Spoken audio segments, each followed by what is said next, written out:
Hi, my name is Rachel Sigliano, and I'm a 7th grade student involved with the HOWL program. Today, our guest is Joe Phillips, who's been in the Korean War and in World War II. Thank you for coming in today. I'd like to ask you a few questions. Starting, when I was about your age or a little younger, Hitler was invading all the countries in Europe.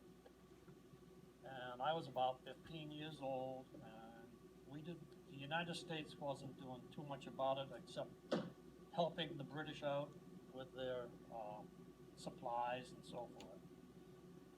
However, the Germans had U-boats, and the U-boats were sinking quite a few ships that we were sending over there.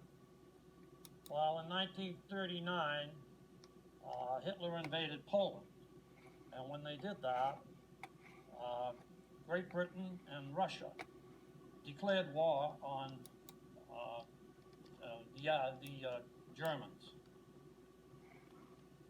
So as we had to do something to protect our ships going over to Germany. So in 1941, the Japanese attacked Pearl Harbor, and at that time we entered the war. So when we entered the war, we were also against the Germans as well as the Japanese, and we had to protect our ships going over. They were being sunk day after day. So in 1942, I was 18 years old, and I went into the Navy. I went into Boston and enlisted, and shortly after that, I was shipped to Great Lakes, which is in Illinois. That was our boot camp. And then after that, I was sent to a service school. You took an aptitude test, and they found out what you were good at, so they sent me to fireman school. And then that was about 2 months, and then after that, they sent me to a refrigeration school. And I got my first ship was built in Hingham, and it was a DE-60. It had a 3-inch gun on it, 2 3-inch guns, which weren't too powerful. But the answer to the submarine sinkings was the U-boats were not afraid of the anything. So the United States developed sonar. And sonar, what it is, it sends a signal into the ocean, and if there's nothing there, the signal disappears. But if it hits an object, then it rebounds back to the ship, and you can tell there is something there. And all of a sudden, the U-boats weren't secret anymore. We could find them, and we could sink them, and we could chase them, and they got underwater, we knew where they were. So that changed the whole outlook of sending troops and supplies to the Germans. So I was on that ship for about 1 year. My job at General Quarters was what they call a K-gun. A K-gun was it was a barrel full of explosives, and you set the depth, when it was going to explode, and you set how long it was going to take to get there, and you pull a little lanyard, and the thing will go in the air and go down into the water, and luckily, if you were close, you would get to the submarines. So the subs were, all of a sudden, they were really scared of us, and that changed the whole start of that war. I was on that ship for about 1 year, and then I was transferred to another ship, which is the DE-535, and that had bigger guns on it. It had 5-inch guns instead of 3-inch guns.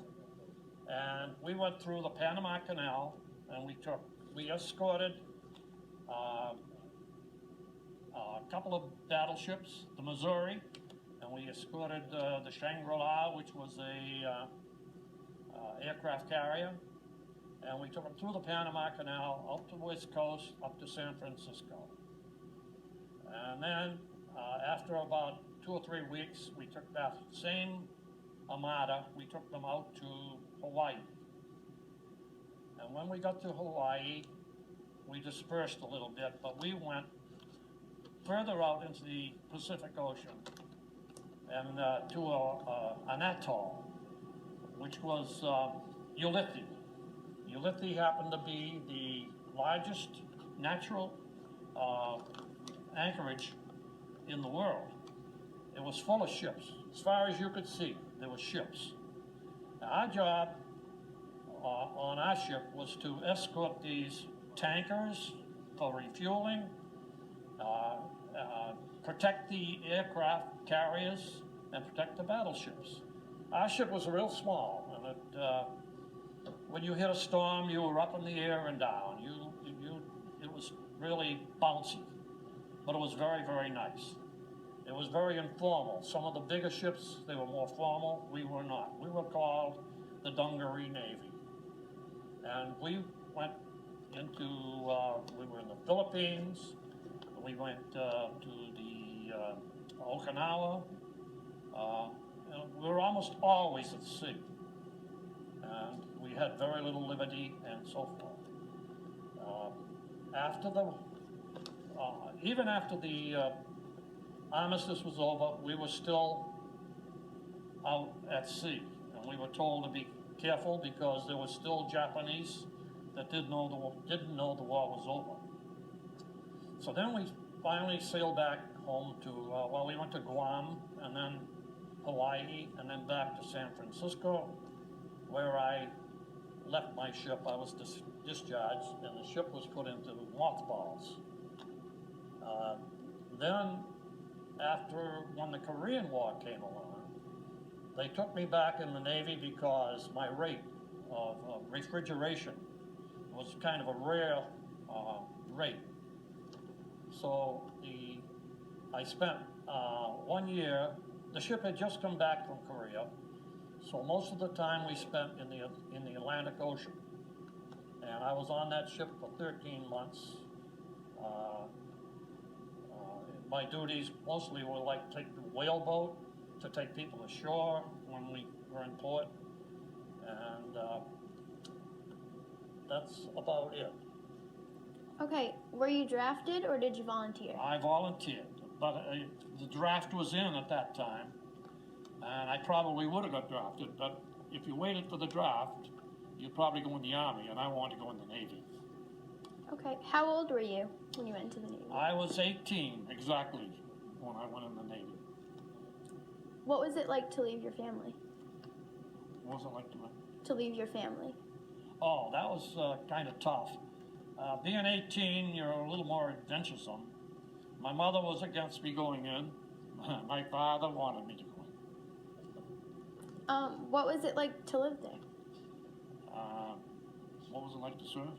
Yeah, what was it like to live there? Well, it was a duty, more or less, you know. We really wanted to go in, you know. Do you ever see anyone from the service now? Yes, right now I have 2 buddies. One lives in Fort Myers, and I see him, we saw him last week, actually. We have lunch together. We talk about the old times, you know. And I have one other fellow that was on the ship later on, and we get together once in a while, too. What was the main difference between the 2 wars? The main difference was World War II was a real necessary war. And I think people were more patriotic than in the Korean War. Korean War, we were protecting Korea. We weren't protecting ourselves. That was the difference between the 2. How did the wars change you? How did the wars change you? The war changed me. Well, when I got out of high school, I really didn't know what I wanted to do with my life. After I got out of the Navy, I knew what I wanted to do. It made me more mature. What was your scariest moment? Scariest moment, I think, was we hit a typhoon out in Okinawa, and it was a real bad typhoon, and all the ships were dispersed, and our ship actually lost way, and they did call abandoned ship. However, some guy, one of the quartermasters, turned the ship into the waves and saved us. But if we had gone overboard, we'd have died. There was no two ways. What was a typical day like? A typical day was you served, I was in the engine room. You would spend 4 hours in the engine room, making the ship go, and you'd have 8 hours off. And then you'd get 4 more hours on and 8 hours off. What was the hardest part for you? The hardest part? Oh, when you got out in the Pacific, we were out there over 2 years, and you didn't see hardly any land at all. It was day after day, the sun come up, and it was hot. And that was difficult. What was the basic training like? The basic training was kind of funny. We went to Great Lakes, as I said, and the first thing they did was you went into a barracks, and they had a hammock there. The hammock had 2 posts, about 7 feet apart, and in between was a canvas hammock, and you had to sleep in that hammock. Well, it was really funny because when you tried to get in the hammock, it would move, and then people were falling all over the floor. But once you got used to it, it was really, really nice to sleep in a hammock. Okay, we have a few questions from our audience members. Let's go to them now. What was your ranking in the service? I started out as a seaman, fireman, and I worked my way up to machinist mate refrigeration, first class. Did you have any injuries? Did I have any injury? Did you have any? Yes, I did. That's why I'm hard of hearing. On my first ship, I was too close. Well, what they did was, after we were firing at aircraft, there was still one shell in the gun. And we had taken the headgear off, and we thought everything was over. And they fired that gun, and it shattered both my ears. How did your injury affect you? It affects me because I can't hear questions quite right. I go to, while I was working at MIT, I'd go to a meeting and I would come out not knowing quite what they said, and it was a little difficult. Was the medical service good there? The medical service was very good. On a little ship like we were, we only had a pharmacist mate. But that would, if you got an injury of any kind, there was bigger ships around, they would take you over to the bigger ships and take care of you. How did you know when the war was over? We were out at sea, we were patrolling outside Ulithi, and an announcement came over the PA system that the war was over. But again, they warned us that the Japanese didn't know the war was over, and we should continue. How did you communicate with each other? Mostly, if we were at battle stations, we had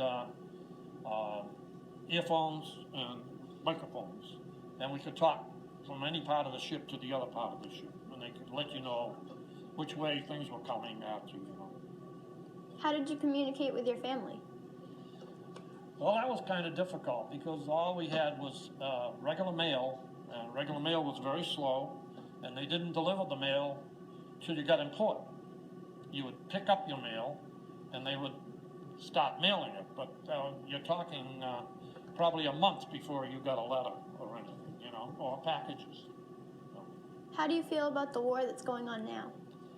War that's going on now, I feel that the poor guys that are over there, the soldiers that are over there, Marines and so forth, they're having a hard time, and I just hope the war gets over very shortly. What were your duties? My duties aboard ship mostly was I had refrigeration. So aboard every ship, they don't have air conditioning. I think they do now, but they didn't at that time. And the only refrigeration was where your food was stored. They had a freezer, great big freezer, and then they had one that just took care of vegetables and so forth. But that was very necessary. And after every time you went out and fired guns, you might get leaks and the refrigeration wouldn't work. So I would have to take care of that. What did you do for fun? What did I do for fun? Well, in the Atlantic, when I was on my first ship, one port was Brooklyn Navy Yard, so that was very nice. We would go to Londonderry, Ireland, and there wasn't much in Londonderry, Ireland for us, and we made maybe 8 or 10 trips to that. And but in Brooklyn, we had a good time. But in the when I was in the Pacific, there was absolutely nothing to do. If you hit port, you would go on an island, and they'd give you 2 cans of beer or 1 Coke, and you'd stay on the island for the afternoon and come back to the ship. So there was absolutely no entertainment, only fellas playing cards and poker and so forth. Okay, thank you for coming and participating in our Howl Well, production thank you today. for having me.